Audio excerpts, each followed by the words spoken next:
Desire is not born from whimsy or pure emotion. It is born from necessity, from power, from advantage.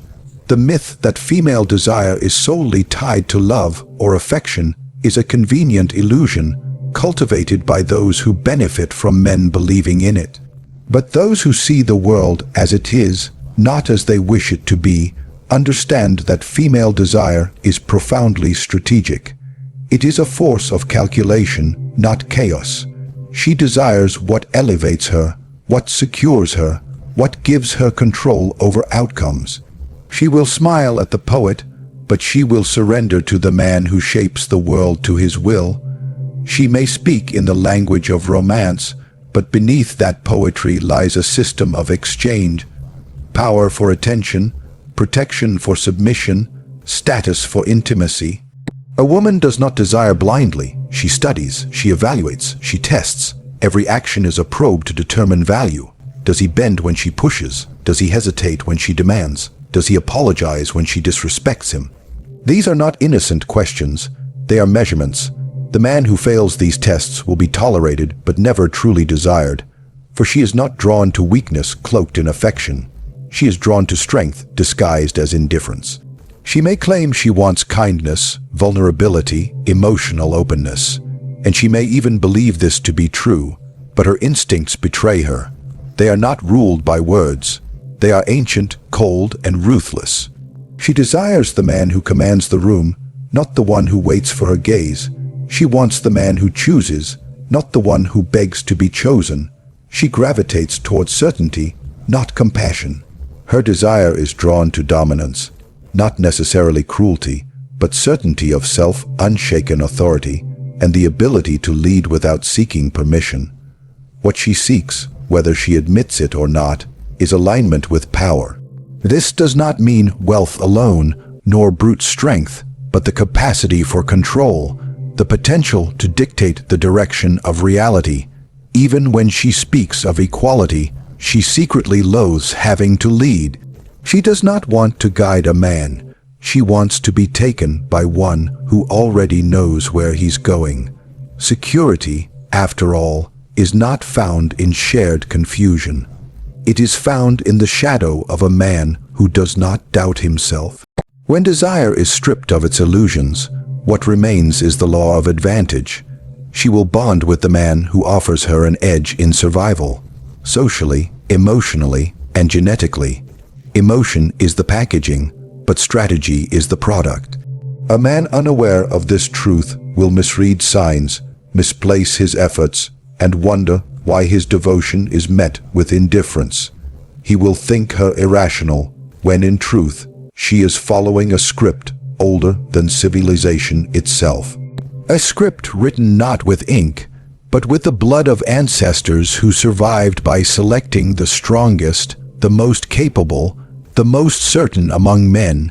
She does not respond to softness, to pleading, to the man who kneels and offers his soul in exchange for her affection.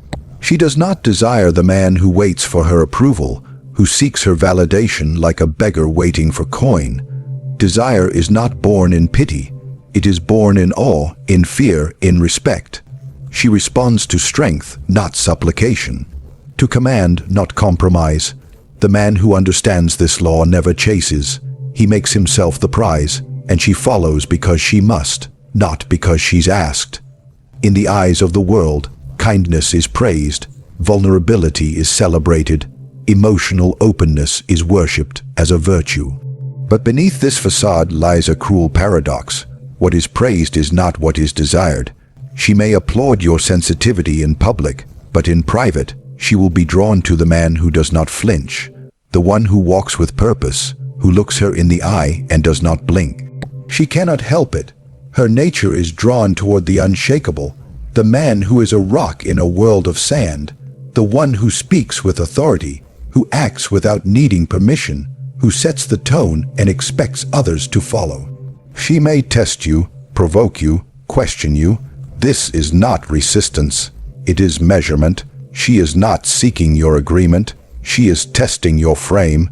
If you bend under pressure, she learns that your strength was an illusion. But if you remain unmoved, if you show restraint, not because you're afraid, but because you're in control, she begins to feel the pull of true desire, not admiration, not comfort, but that deep, primal longing for the man who cannot be controlled, who is not moved by emotion, who chooses her but does not need her. Women are not drawn to what is easy, they are drawn to what is earned. She does not chase the man who gives her everything freely. She is magnetized to the man who withholds, not out of cruelty, but out of power. The one whose attention must be won, the one whose approval is rare, and thus valuable.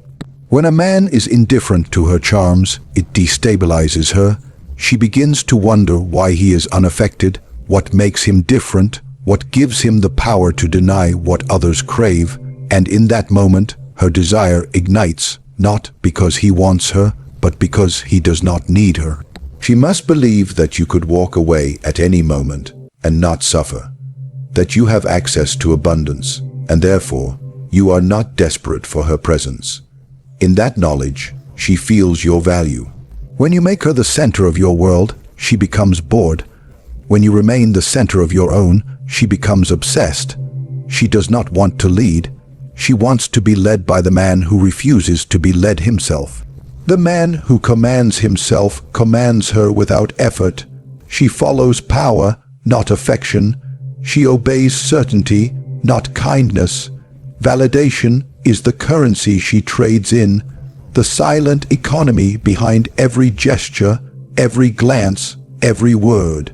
What appears to be mere interaction is often a negotiation of attention and control. Female desire is shaped not by pure emotion, but by the degree of power she feels she holds in the realm of validation. The more a man offers without resistance, the more he devalues his worth in her eyes. When he becomes too available, too eager, too generous with his approval, she does not feel honored. She feels in control. And control kills desire. She will never admit this openly. She will speak of wanting love, consistency, communication, but in practice, her behavior reveals a different truth. She is magnetized by unpredictability, by the man whose attention she cannot fully capture. Not because he withholds out of insecurity, but because he is focused on himself. He does not offer validation freely, not because he lacks empathy, but because his gaze is precious. When he offers it, it means something. When he withholds it, it creates scarcity, and scarcity breeds value. The man who constantly reassures her, who showers her with praise in hopes of being seen, is the man she will grow to resent. Not because he did anything wrong, but because he made himself easy to conquer. She does not crave a servant, she craves a challenge. She wants to know that your attention must be earned, that your time, your compliments, your approval are not given without merit. When a man makes himself the prize, she begins to feel the need to win him. And that is when desire grows, not when she is pursued, but when she must pursue. Women live in a world that bombards them with validation, social media, compliments, attention. They are drowning in it. And when something is abundant, it becomes worthless. What she craves is not more validation, but validation from a man whose standards are higher than hers. A man who does not flatter her endlessly, but instead observes, measures, and remains reserved. Not cold, but composed, not distant, but disciplined. His indifference to the common desire she inspires in others is what sets him apart. She feels power when a man's attention is easily gained, but she feels desire when it is not. She may feign frustration, call him arrogant, call him emotionally unavailable, but beneath the surface, her instinct is awakened. The man who does not orbit her becomes the sun she cannot escape. She will orbit him, trying to find her place in his universe. This is not manipulation. This is nature. The moment you stop chasing her and begin building yourself is the moment she starts watching. Not because you're ignoring her, but because you are becoming the source of your own worth. A man who understands this no longer throws validation like breadcrumbs. He offers it rarely, strategically, and only when it aligns with his values. He does not need to impress her. He becomes impressive. He does not need to convince her. His presence convinces. In this game, validation is not a gift. It is a weapon, and the one who controls it controls the desire. She desires upward. In every time, in every culture, across every generation, this law has remained unchanged. A woman does not seek a man equal to her. She seeks a man above her, above in status, strength, influence, or vision. This is not vanity, it is instinct. It is the law of hypergamy, a force older than civilization, buried deep in her biology. She is not interested in potential. She is drawn to power that has already been claimed. She may speak of equality, but her heart beats faster for the man who walks above the crowd, untouched by need, unshaken by approval. She studies her options with ruthless clarity. The moment a man's value drops beneath her perceived worth, he becomes expendable, not because she is cruel, but because nature has programmed her to seek the greatest advantage. This is survival in its most elegant form, disguised as romance. She will not feel desire for the man she pities, nor passion for the one she controls. She cannot love downward, only upward. And when she finds herself with a man who once stood above her, but now grovels beneath her, her desire dies silently. A man must always be climbing, not for her, but for himself, because the moment he becomes stagnant, she begins to feel superior. And superiority breeds contempt. She may not even understand why she grows distant, cold, irritated by his presence, but it is because he has broken the law. He has stopped ascending. She senses weakness not just in failure, but in comfort. She wants to feel that she is with a man who could walk away at any moment and still attract better. This does not diminish her, it ignites her. To maintain her desire, a man must hold the frame of leadership, not by force, but by certainty, not by domination, but by direction. He must be the one forging paths, making decisions, defining the standard. If he asks for permission, he loses her. If he places her above his mission, she will quietly step down from his life. She wants to follow a man who does not follow her. She wants to be led by a man who does not need to be led. Her love is conditional, not because she is heartless, but because evolution has made it so. She may say she wants a man to be emotionally available, to be vulnerable, to be gentle. And while these traits are not inherently wrong, they only arouse her when they are found within a man of strength. Sensitivity without strength is weakness. Vulnerability without vision is pathetic. A man must be the mountain before he can show the cracks in the stone. If he shows his flaws before proving his power, he will not be met with compassion. He will be met with silent judgment. She measures a man by the world's response to him. Does he command respect? Do other men follow him? Do women desire him? If the answer is yes, she sees value. If not, she may offer loyalty out of duty, but not desire. A man's worth in her eyes is always linked to the hierarchy, not the one spoken about in public, but the one that exists in silence, where instincts rule and truth is not softened by lies. What she says she wants and what she actually responds to are rarely the same. This is not deception, it is instinct cloaked in idealism. She will speak of virtue, of kindness, of equality.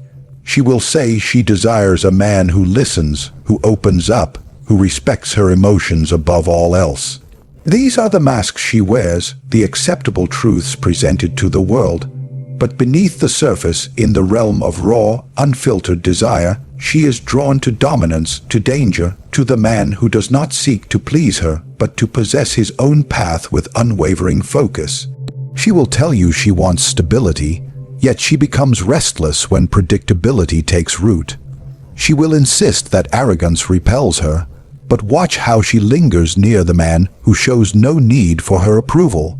Her words speak of comfort, but her actions betray a craving for challenge. There is no malice in this contradiction. It is simply nature. Her desire is not aligned with morality, It is aligned with power. It is awakened not by compliance, but by contrast. She needs to feel that the man before her is not easily moved, that he lives by a code outside of her influence. If she can manipulate you, she will not respect you. If you hesitate to speak your mind for fear of offending her, she will see weakness. She may smile, may even thank you, but something dies in her attraction when she senses that you fear her opinion more than you fear mediocrity. She does not desire the man who worships her. She desires the one who sees her clearly and chooses her with discipline, not desperation. The man who holds to his principles, even when it risks her approval, is the man she cannot control, and that is the man she remembers. Morality, for her, is situational. When a man is weak, she demands virtue, but when he is powerful, she forgives ruthlessness. She is far more tolerant of the flaws of a dominant man than the virtues of a submissive one. This is not hypocrisy. This is instinct calibrating itself toward survival. The powerful man, even when cruel, offers protection.